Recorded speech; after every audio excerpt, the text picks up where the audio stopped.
Hello friends, welcome to my channel. आज के आमी करे देखाबो दूध कातला। बाड़ीते थाका कम उपकरण दिए पेঁয়াজ रसुन छाड़ा सुस्वादु এই दूध কাতলাটি আপনারা একবার বাড়িতে করে দেখতে পারেন। গরম ভাতের সাথে এই প্রিপারেশনটি খেতে খুব ভালো লাগে। আশা করছি এই দুধ কাতলা রেসিপিটি আপনাদের সকলের পছন্দ হবে। রেসিপিটি ভালো লাগলে ভিডিওর নিচে লাইক দিতে ভুলবেন না, আর আমার চ্যানেলটিকে সাবস্ক্রাইব না করে থাকলে সাবস্ক্রাইব করার অনুরোধ রইল। তাহলে চলুন দেখে নিই আজকের এই দুধ কাতলা প্রিপারেশনটি। প্রথমে এখানে আমি 4 পিস কাতলা মাছের পেটি নিয়েছি, যা আগে থেকেই আমি ভালো করে জল দিয়ে ধুয়ে রেখেছি। এবার এতে পরিমাণ মতো নুন, খুব সামান্য হলুদ গুঁড়ো আর অল্প সর্ষের তেল দিয়ে ভালো করে মাছগুলোকে মাখিয়ে নিচ্ছি।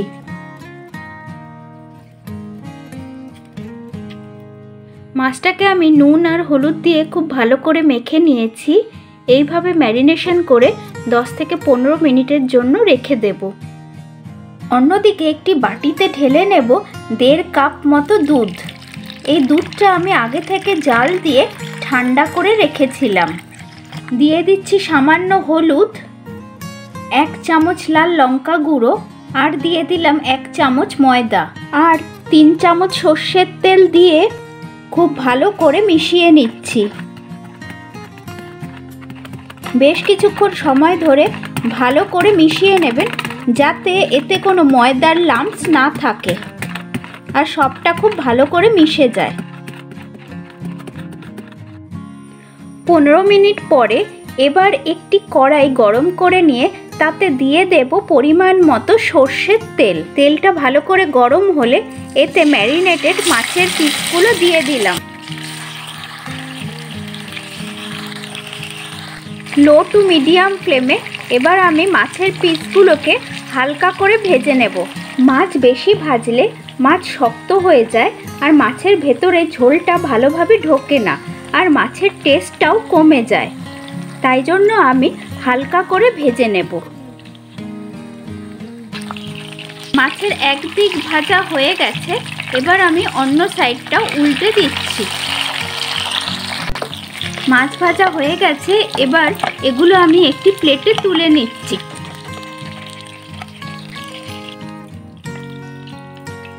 মাছ ভাজার পর বাকি তেলটা থেকে কিছুটা তেল তুলে নিয়ে কড়াতে আমি 1 বড় চামচ মতো তেল নিয়েছি। তাতেই দিয়ে দিলাম 1/2 চামচ 5 ফোড়ন আর 4টে চেরা কাঁচা লঙ্কা দিয়ে এবার লো ফ্লেমে 30 থেকে 40 সেকেন্ডের জন্য এগুলো আমি হালকা ভেজে নেব।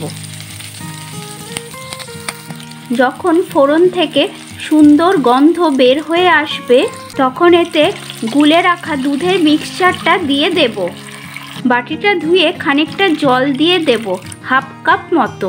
স্বাদ মতো নুন দিয়ে ভালো করে মিশিয়ে নিতে হবে। এবার হিটটাকে মিডিয়াম টু লো টেম্পারেচারে রেখে আমি ঝোলটাকে আরও কিছুক্ষণ রান্না করে নেব। কিছুক্ষণ পরে দুধটা ফুটে উঠলে এতে ভেজে রাখা মাছের পিসগুলো দিয়ে দিলাম। 1 চামচ চিনি দিয়ে দিচ্ছি। নুন আর মিষ্টিটা আপনারা আপনাদের স্বাদ অনুযায়ী দেবেন। সবটা ভালো করে মিশিয়ে নিতে হবে। এই সময় মাছগুলো খুব হালকা হাতে নেড়ে নিতে হবে, না হলে মাছ ভেঙে যেতে পারে। ভালো করে ফুটিয়ে নিয়ে আমি মাছগুলোকে 4-5 মিনিট লো টেম্পারেচারে এই ঝোলের মধ্যে আরও রান্না করে নেব। এই সময় ঢেকে রান্না করে নেব। মাঝে মধ্যে খুলে নাড়া দিয়ে দেব, তারপরে আবার ঢাকা দিয়ে দেব। এইভাবে 2-3 বার ঢাকা দিয়ে দিয়ে নাড়ব। প্রায় 4-5 মিনিট পরে আমার ঝোলের এই কনসিস্টেন্সিটাই ঠিক লাগছে বলে আমি এই অবস্থাতে নামিয়ে নেব। আপনাদের যদি আরেকটু পাতলা খেতে মনে হয় তাহলে আরেকটু জল মিশিয়ে নিতে পারেন। গ্রেভিটা যত ঠান্ডা হবে তত আরও ঘন হয়ে আসবে। দুধ কাতলা একদম রেডি হয়ে গেছে।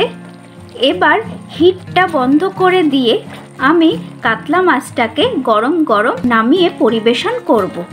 আমি এই দুধ কাতলাটি পরিবেশন করে দিয়েছি। এই রেসিপিটি একবার গরম ভাতের সাথে খেয়ে দেখুন, আশা করছি আপনাদের সকলেরই ভালো লাগবে। বাড়িতে বানালে আমাকে কমেন্ট বক্সে অবশ্যই জানাবেন রেসিপিটা আপনাদের কেমন লাগলো। রেসিপিটা ভালো লাগলে লাইক আর শেয়ার করার অনুরোধ রইল। আর আমার চ্যানেলটিকে সাবস্ক্রাইব না করে থাকলে সাবস্ক্রাইব করে নেওয়ারও অনুরোধ রইল। পাশে থাকা বেল আইকনটাও প্রেস করে নেবেন, যাতে আমি যখন এরকম আরও নিত্য নতুন ভিডিও দিতে থাকবো তার নোটিফিকেশন আপনাদের কাছে খুব সহজেই পৌঁছে যাবে। তাহলে আসি আজকে, টাটা।